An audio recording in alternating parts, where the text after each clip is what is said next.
Yayo Miyoki had her hands full that night. Holding one of her children on her back, another was playing nearby, she was focused on preparing a meal for the 12 people sheltering in her home when, all of a sudden, there was a sound from outside the house. As she turned to investigate the noise, a massive shape broke through her window, and a massive brown mass of fur and rippling muscle entered the house. Like a monster, or a scene from a modern horror movie, had come to life. A massive, man-eating monster had just entered her house, one with the blood of past victims having already been spattered by its lips, teeth, and claws. The lights in the house then all went out, and the beast attacked. This story is utter nightmare fuel. This is something I can't believe I haven't heard about before. This is honestly like a true horror movie that played out in real life, and I can't believe I hadn't heard of it before. I happened upon this story while looking at the subreddit for the terror just by happenstance, but I'm happy I did, as this story is so worth covering. So today, I'm going to tell you all the nightmarish true story of a series of savage attacks from Japan in 1915, known as the Sankebetsu Brown Bear Incident. Hokkaido, Japan's second largest island, but also the least densely populated and remote, was terrorized by this bear from December 9th through the 14th of 1915. The bear was so clever, it was actually tricking the people hunting it. It broke into homes, killed 7 people, injured more, and today I am telling you all the story of it. This is one of the scariest true stories I have ever talked about. The fact that this was not fiction, but real life is so utterly haunting even over 109 years later. So viewer discretion advised with this one. So sit back, grab a snack, enjoy the video, and maybe give it a like and a subscribe if you do. It helps me as a small content creator grow. Also, I'm not Japanese, so if I ever get any of the pronunciation of names wrong, please feel free to correct me on it. I did my best to research how to say all the names and locations, but you never know. So any wrong pronunciations are not intentional on my part. Please feel free to yell at me if I get them wrong. Alright, to start the story, we're actually going to go back to about a month before the attack started, to November 1915. One article I read about this incident opened with the line, "The winters in Hokkaido, Japan's most northern island, start early and are brutal." No one, however, could have known just how brutal this one was going to be. In mid-November 1915, an Ezo brown bear was spotted near the Ikeda family's home in the Sansebetsu region. The family were all startled by the bear's appearance, and rightfully so, however, it only made off with some corn. The area had been newly settled. Sankebetsu was essentially a pioneer village in a frontier of wilderness, so the animals in the area tended to be a bit on the bold side with their new human neighbors, so this encounter wasn't anything unusual at first. Humans settling in the area had not only become accustomed to encountering them, but also had to expect it, as areas that had been habitat previously were now home sites. It all but forced encounters between human settlers and wild animals. The bear was spotted again on the 20th by the family, and this time the head of the family called his son and 2 winter hunters from another nearby village to hunt the bear, out of fear for their animal, a horse. This group did spot and shoot at the bear on the 30th, but they failed to kill it. They tracked its footprints, found bloodstains from it, but an unfortunate snowstorm forced them to give up the search. They hoped that the injuries, though, would instill a fear of humans in the animal, and they headed back to the village. However, their hopes would not be the case. If anything, the bear would only grow bolder after this. Had they been able to find the bear, what happened next might have been averted. However, they didn't, and the group went home with the belief the bear would not come back. Now the true horror begins. On December 9th, 1950, the same Ezo brown bear reappeared at the Oda family home. Right around 10:30 a.m., 4 people were inside the house: Abe Mayu, his wife, Hasumi Miku, and a baby Mayu was caring for, when the bear attacked. In the attack that followed, the baby was killed when the bear bit him on the head. Mayu tried to fight the bear off with firewood, but was unable to fight it off, and she tried to flee, but the bear overtook her and drug her off into the forest of Sansebetsu. Her husband returned home, only to find a house filled with puddles of blood. Reportedly, blood covered the house and floor, and The building resembled a scene from a slaughterhouse. And this was only the beginning, and far from the most horrific. The next day, a search for the bear was again launched. Guards were set, and a 30-man group armed with rifles set out to hunt for it. They did have a short standoff with the bear after finding it. None of the hunting party were injured, and the bear was shot, but escaped again. This was going to become a reoccurring thing in this story. Bullets just seemed to have no effect on the bear, or if any at all, they seemed to only enrage it further. As the hunters began to search the area again, they found the body the bear had drug off the day before, stashed in a snowbank at the base of a tree to hide and preserve it for later consumption. All that was left by the time the men found it was the head and some of the legs. Seeing that it had already for sure eaten a human, though, the hunters expected it would return to the village for sure, and they quickly did the same, taking the body with them to be laid to rest, gathering together with guns at the Oda house to await its return. And, at around 8 p.m., the bear came, likely looking for the body, or a fresh meal if it couldn't get it back. Despite everyone being amped up and waiting for it, the sight of it threw everyone into a panic. They did manage to get some shots off, and the bear was again hit and again retreated. Guardsmen posted at a nearby house, then joined them, having been having a meal with the family when they heard the commotion and came running. But it was too late, and once the excitement died down a bit, the second group reassembled and headed off following what they thought was the bear's trail. As I said, this second makeshift garrison came from a nearby house, Mayoke family house, the neighbor of the Odas where the excitement had just occurred.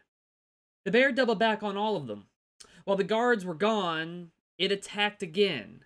It attacked the now unguarded and unprotected Mayoke house. What happened next was some of the most horrific events of the entire story. Yayo Mayoki had her hands full that night. Holding her child on her back, another was playing nearby. She was focused on preparing a meal for her, her children, and several others sheltering in the house while armed men were supposed to be on patrol outside. And all of a sudden, there was a sound from outside the house. As she turned to investigate the noise, the bear smashed through the window. Pulling itself inside, the house erupted into chaos, during which the flames on the stove were accidentally doused when a cooking pot spilled over them, as was the oil lamp during the confusion and panic, plunging the home into darkness as the raging bear attacked the now all but blind occupants. Around this time, downriver from the home, the guards realized that they were not tracking the bear. Like a scene ripped straight from a scary movie, these poor guys realized the bear had essentially doubled back after fleeing the Oda household, and they'd left the other home now unprotected. As they hurried back, screams pierced the night, and, shortly after, Yayo, covered in blood, ran into them and told them what had happened back at the house, and the guards ran back to the dark home. What had happened in the interim between the two, between the lights going out and Yayo running into the guards, was utter, chaotic horror. After coming in through the window, the bear came at Yayo first. She tried to flee the house, but her second son grabbed onto her legs and tripped her. The bear was then on top of her, and the son she was carrying on her back, her fourth, got bitten. One guard, meanwhile, Odo, had remained behind to keep watch as the others went off to help the other group tracking the bear. He also tried to flee, but the bear spotted him, letting go of the child and mother and chasing after him further into the house. As the bear ran after him, Yayo escaped with her children, seriously injured herself during the attack, and ran off into the night outside.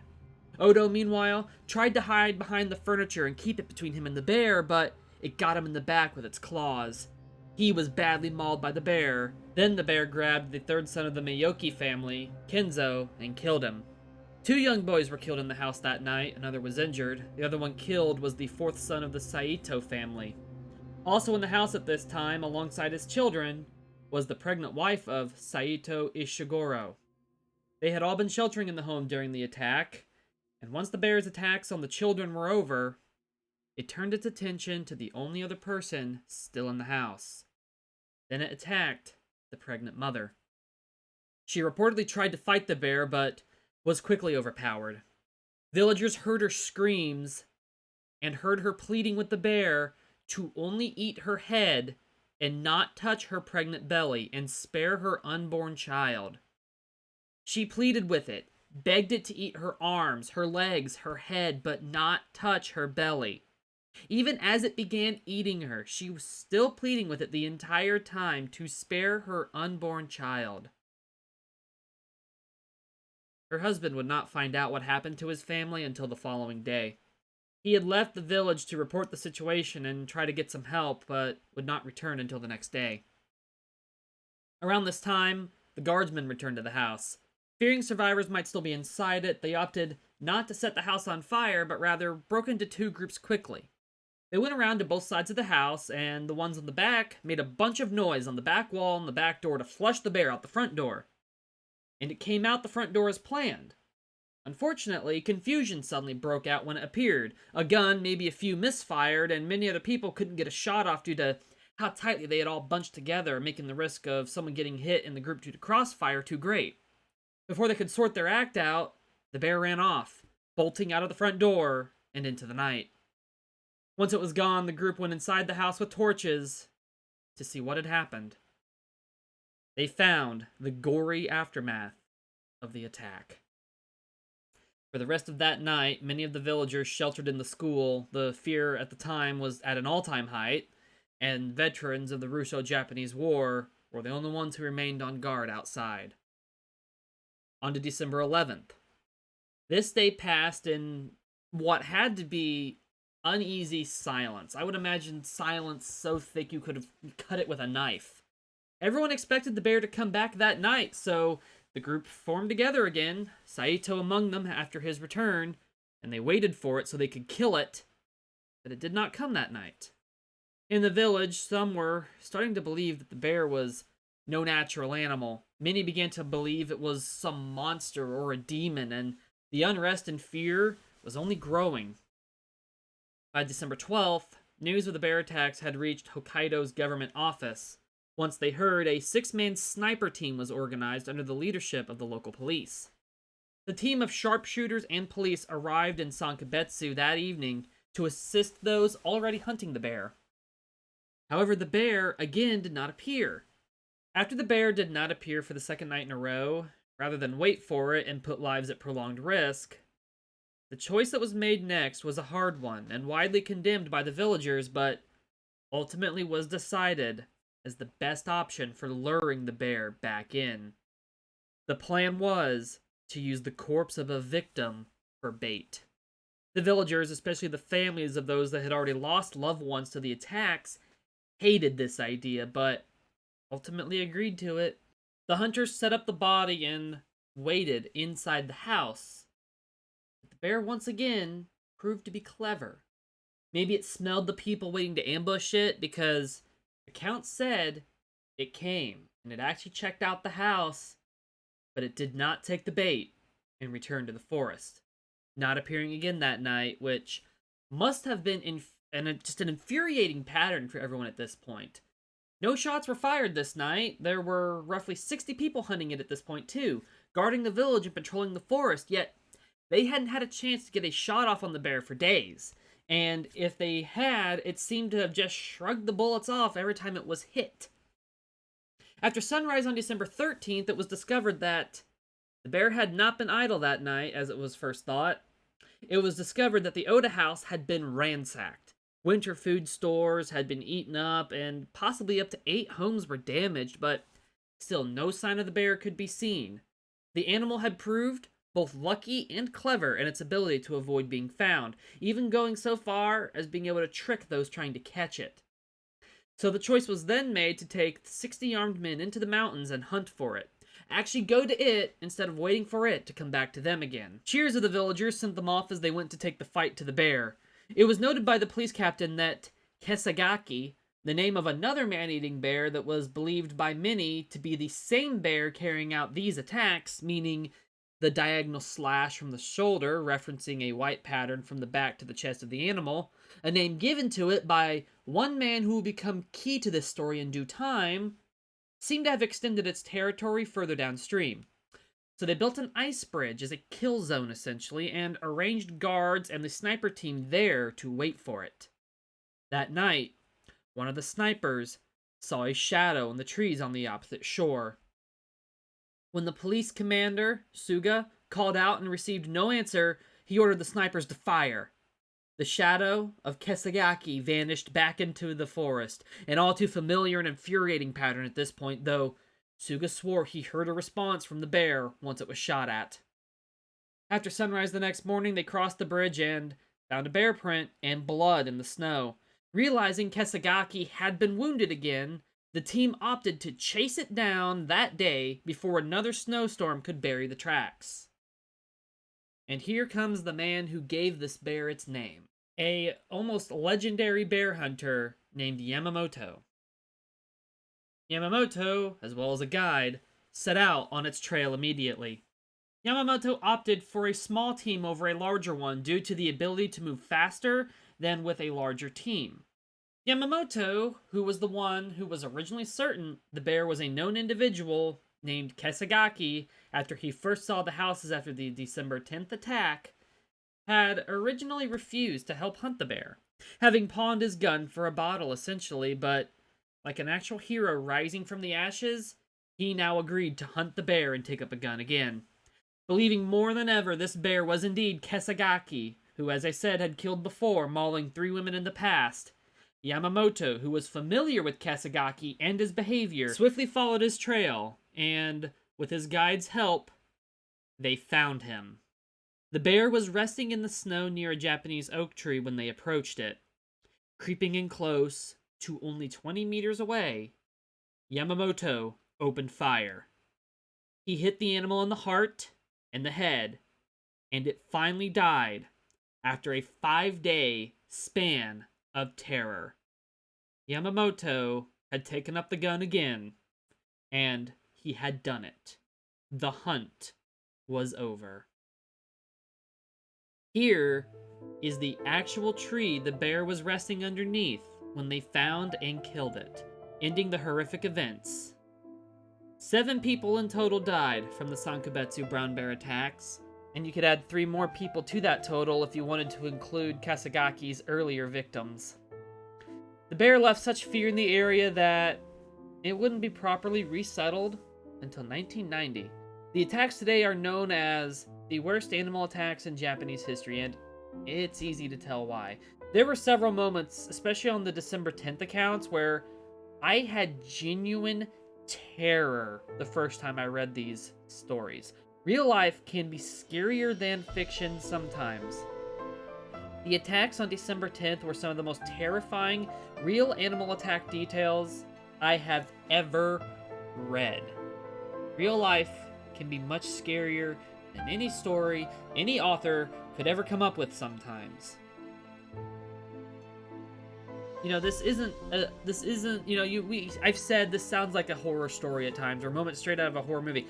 This isn't some story an author made. These were real people who suffered. The fact that this happened to real people, and some of whom died in the worst ways I've ever read about, just, it's chilling. It just left me with this pit in my stomach. You can't tell me that this doesn't sound like the plot of a horror thriller at first, but when you realize this actually happened, I just had to sit back and take it in when I was done reading it for the first time. And that's just what I've been trying to get across. It felt, kind of familiar to me as an aspiring horror writer, familiar to a story I've wrote, but this speeds way beyond it. And, there's one thing, like, where I'm trying to write a story that's scary that pushes humans to their limits, but the fact that I just read a story that in some ways felt scarily familiar just made my skin crawl. And, gave me this deep, horrific hole in my gut. Like, like I said, aspiring horror writer, and I felt genuine horror reading this. This is scarier than anything I could ever come up with, or because this is real life. This isn't just these aren't fictional people. These were real people. And that makes it scarier than anything anyone could ever write.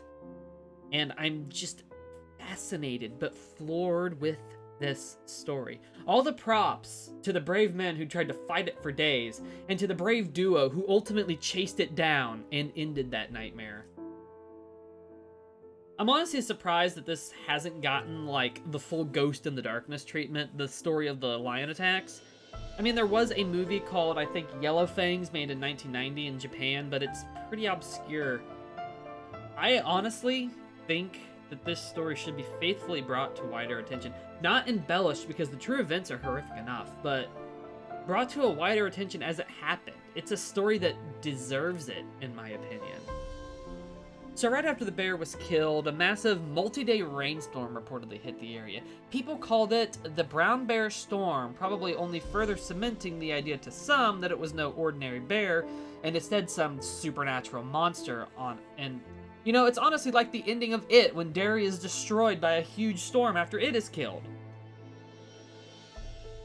The bear was measured to be 8.9 feet tall, 750 pounds, and apparently had a head which was unusually large compared to its body, and it had dark brown and golden fur, save for the slash of color on its side that gave it its name. Human remains were also found in its stomach, and the bear was believed to be between 7 and 8 years old. The surviving villagers disassembled the body, then boiled it, and ate the animal as revenge for those it had eaten. The skull and some of the fur was saved, but those remains have since disappeared. When they were lost, I could not find any info on. And speaking of survivors, a grievously injured Yayo made a full recovery. But her son, who she was carrying on her back when he was bitten, died 3 years later from complications of the wounds. Odo recovered from his wounds too, but died in an accident the next spring. The son of the then mayor of Sankebetsu at the time swore to hunt and kill 10 bears for every victim of the attacks. At the age of 62, when he retired, he had killed 102 bears.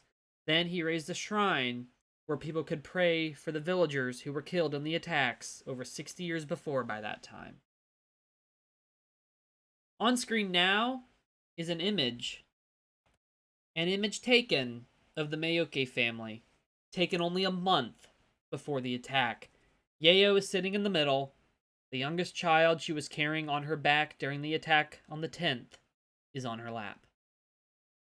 One explanation for the attacks was a theory that the bear woke up from hibernation early and was hungry and extra ferocious because of this. Other factors which are theorized to have influenced the attacks in some way include the deforestation done by pioneers settling the area. As I said at the beginning, increased human population and habitat loss forced wild animals and humans into more common encounters, and this led to animals like brown bears searching for food in very close proximity to humans, which, as we all know, can only lead to them becoming bolder. In 1961, a Japanese author personally investigated the story and interviewed over 30 people who lived in Sankebetsu at the time of the attacks, many of whom had never recounted their stories before and were not particularly willing to recount the horrific events even all those decades later. But they did. And after the interviews, he published what is still the best collection of testimony and overall research on the bear attacks, one that has been reprinted several times. I'll admit that I tried to find how to pronounce his name, but I could not find one that seemed consistent, so here it is on screen right now. Rather than butcher it, I just wanted to make sure you could see how to actually spell his name, because without his work, many of the stories of the brown bear attacks would no doubt be lost. He died in 2019 at the age of 99, and he should be remembered for what he preserved. The story of the Sankebetsu Brown Bear attacks might be obscure today here in the United States, but they do still leave an impact in Japan. People who visit the site of the attacks today, where a reconstruction of them is, have been quoted as saying, "I couldn't visit it alone," and "it's too creepy," and "I was too scared to leave the car." The official website for the museum says the following as well. "It's not well lit, even in the daytime," and "there's no mobile phone service in the area," and "brown bears may appear," and "please refrain from visiting at night because it's dangerous."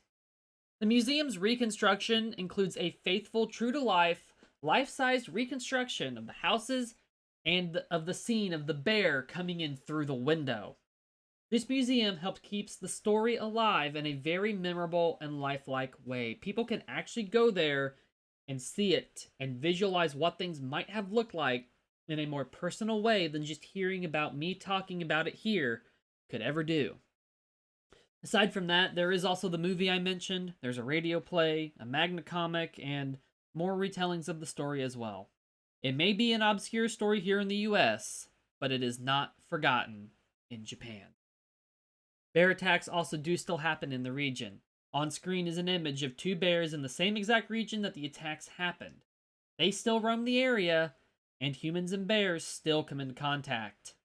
In 2016, just over a century after the attacks, 4 people were killed in separate maulings in the same area. And that's the end of this honestly terrifying true story.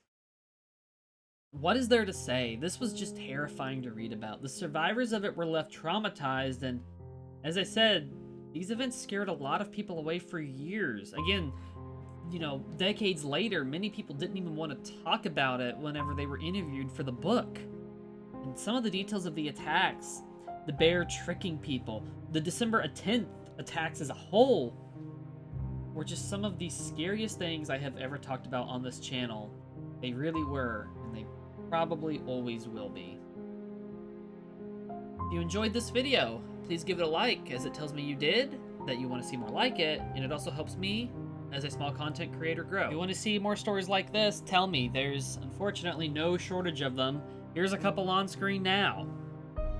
I don't think an animal attack series is going to become a normal thing on my channel like my shipwreck and tornado stories are, but as a one-off between them every now and then to keep things fresh, I could get behind that.